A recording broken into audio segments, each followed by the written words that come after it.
mga kaprobinsya, good morning and welcome back to my YouTube channel. So ngayong araw na ito mga kaprobinsya, ipapakita ko naman sa inyo yung bagong alaga ko ditong native pigs na anak ni Bori.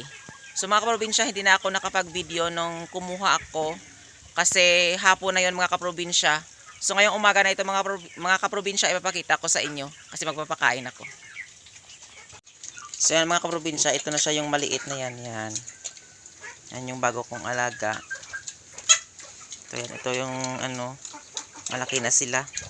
At saka ito yung malayo ditong kinuna namin ito ng isang ito. So ayun mga kaprobinsya. Wala pa siyang isang buwan dito. Ayan, malaki na siya. Yung kinuha namin, ganyan din kaliit. Ayan Pero ito babae ito at saka ito yung red na ito, na kulay red. At saka yung maliit na yon na bago is lalaki po yun.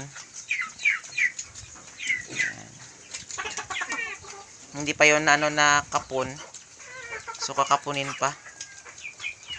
Siguro mga isang buwan pa dito siya. Kasi sa ganitong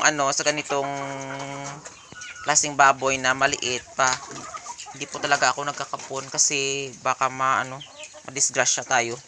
So, kailangan talaga na maganda yung katawan para hindi ma-disgrasya kapag ikapon mo siya. Kasi may tendency na baka mamatay o ano mangyari. So, ganyan talaga mga kaprobinsya dito sa amin.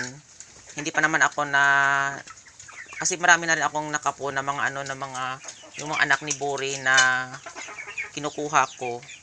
Sawa ng Diyos, hindi naman ako namamatayan ng kapag kumakapon ako mga kaprobinsya. So yan, kasi yung baboy pinapalaki ko muna yung biik na sa tamang kondisyon yung kanyang katawan.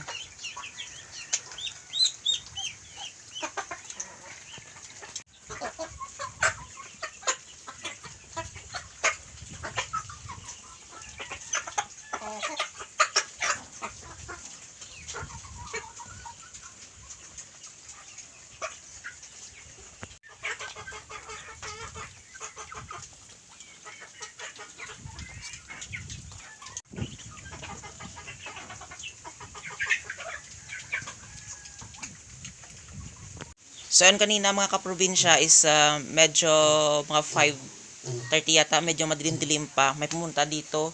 So malayo pa yun, doon pa yun sa kabila. Na kinuha dito si Bori. Ayan. Na magpapabulog daw. So pinadala ko na lang doon si Bori at mamayang hapon is kukunin namin doon si Bori. So ganyan talaga, marami ngayong nagpapabulog. So yan. So blessings na din yun. So yan, ito naman yung anak niya ng inahin na ito. Yung una niyang anak. So yan, ang una niyang anak. Tapos ito na rin siya ngayon, buntis na din. So, mabilis lang din lumaki. At saka ito na yung kanyang nanay.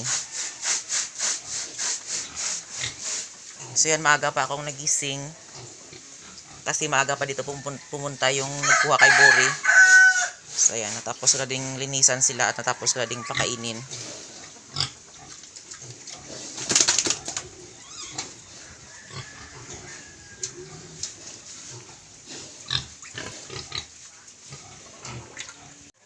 Maraming salamat sa walang sawang pagsusupport at panonood nyo sa aking YouTube channel. And don't forget to like, share, and subscribe to my YouTube channel.